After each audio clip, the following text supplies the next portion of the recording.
What's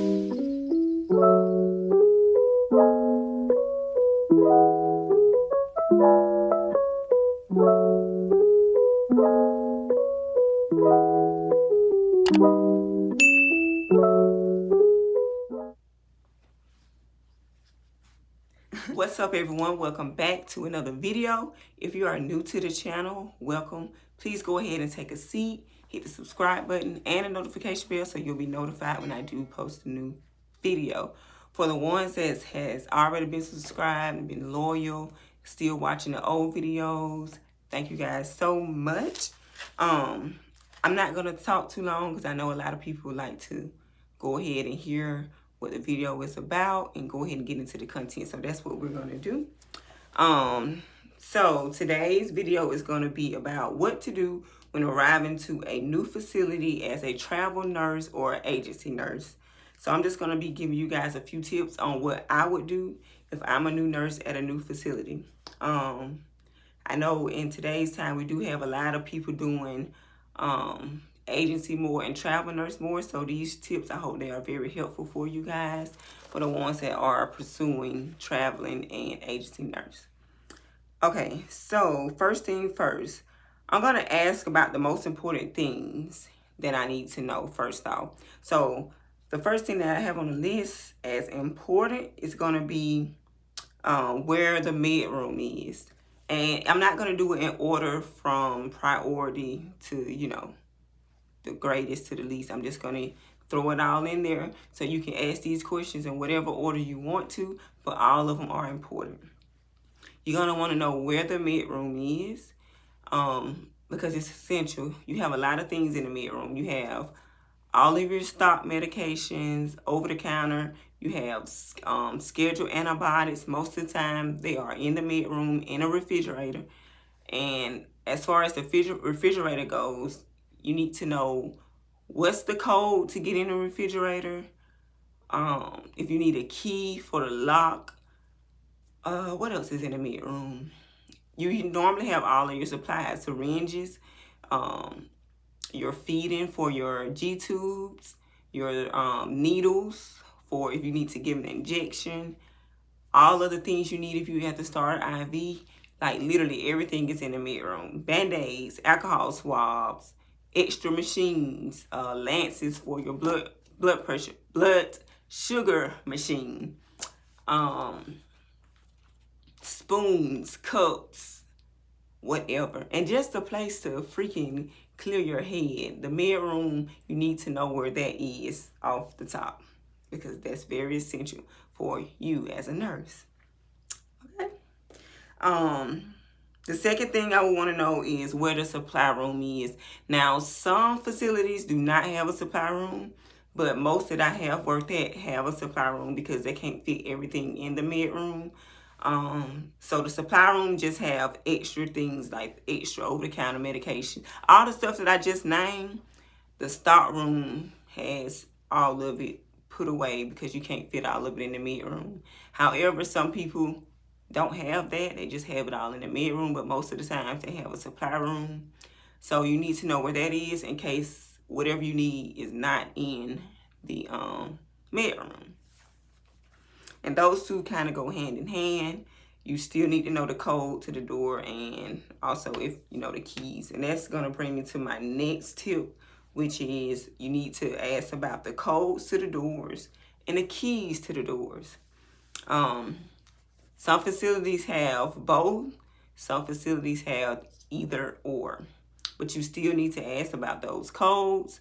You need to jot those codes down and put a little note beside them so you can know what's what.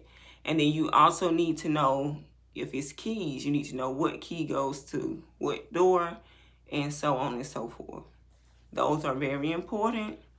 You don't want to be caught in the middle of a shift needing something and don't know how to enter the door or, don't know where to go to get extra supplies. And if you're on the 3 to 11, 11 to 7 shift, you definitely need to know where this stuff is. You need to know where it's at regardless. But if you're on a shift that's overnight or if, it's not so many people there and you don't have a lot of people to ask questions to, you need to know these things.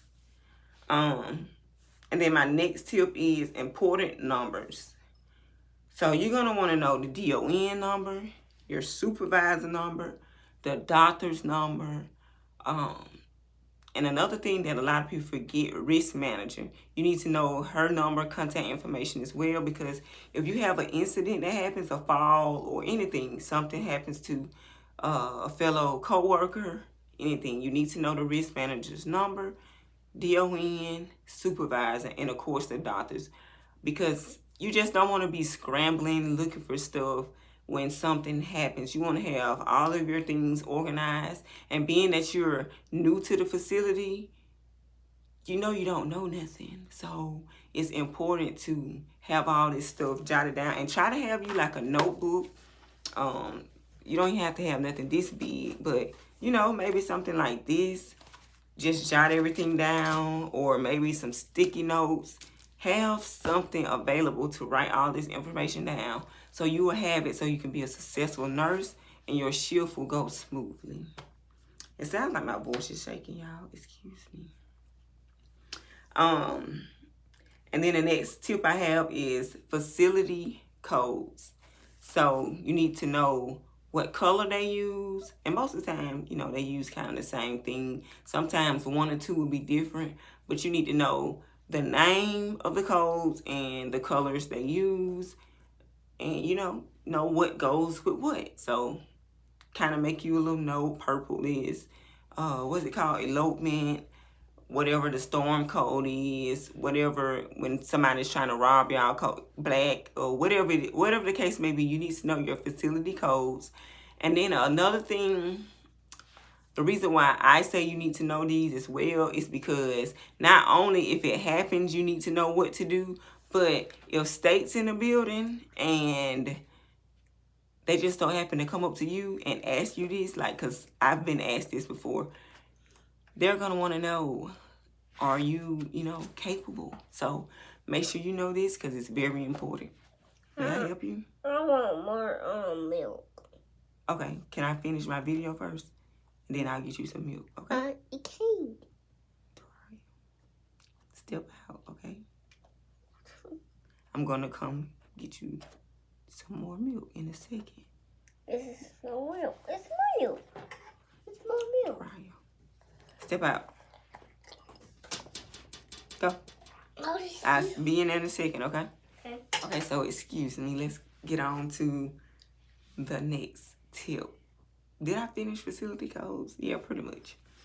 Okay, so the next thing I have is you need to know where the crash cart is. And you also need to know where everything is so that you can restock the crash cart if you happen to have to use the crash cart. But knowing where the crash cart is essential. If someone calls, you don't want to be asking questions about where it is. You don't want to be running around looking crazy. You want to be able to just go directly to the crash cart and drag it on to the room and do what you got to do. Okay? And especially 11 to 7 shifts, please make sure you know where the crash cart is and also where all the supplies is to restock it, because that's basically 11 to 7 shift. That's their duty overnight most of the time, is to make sure the crash cart has everything it needs on it for, the following shifts. But each shift has to restock it if they happen to have to use it. But know where it is. Another thing I would do when I first get there is walk around and get familiar with the facility. I would want to know where all of the nursing stations is. If it's more than one, I would want to know where all of them are.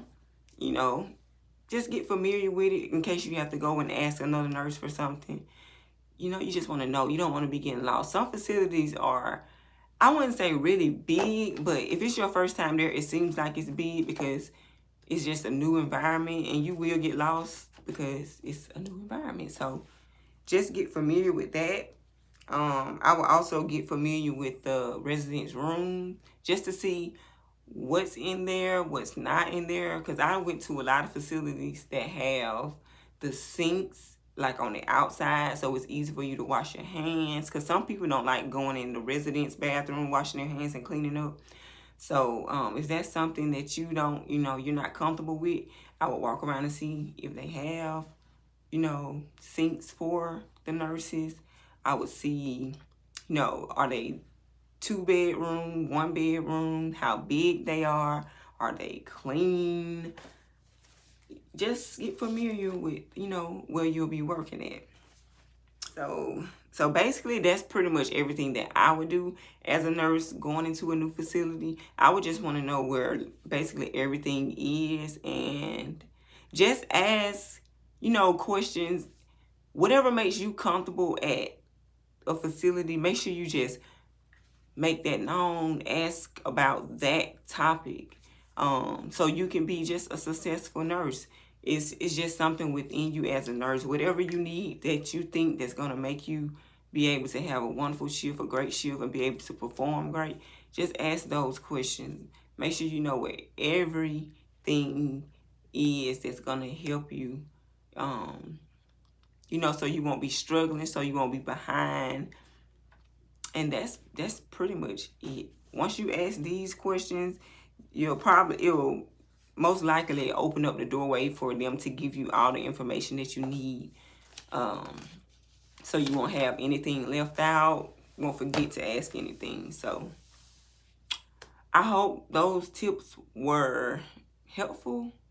I kind of ran through them, so I'm going to just go back over them. In case you guys didn't catch some of it. But med room, know where your med room is, know where the supply room is. You're going to want to know the codes to the doors or the keys to the doors. Important numbers such as the DON, the supervisor, the doctor, and the risk manager. You're going to want to know the facility codes on how they operate if something was to happen. You're going to want to know where the crash cart is, and kind of walk around and get familiar with the facility with another nurse or the DON or whoever's available to help you out. And the things on here vary based off of what shift you work. So you might have more help on one shift versus, 3 to 11, 7 to 3 and 3 to 11. It should be a lot of people there to be able to help you out. And 11 to 7, I don't know, the nurses on 11 to 7 seem to be a little different, so I'm not really sure. So you just have to, go with the flow and kind of push your way in and be like, hey, I need your help.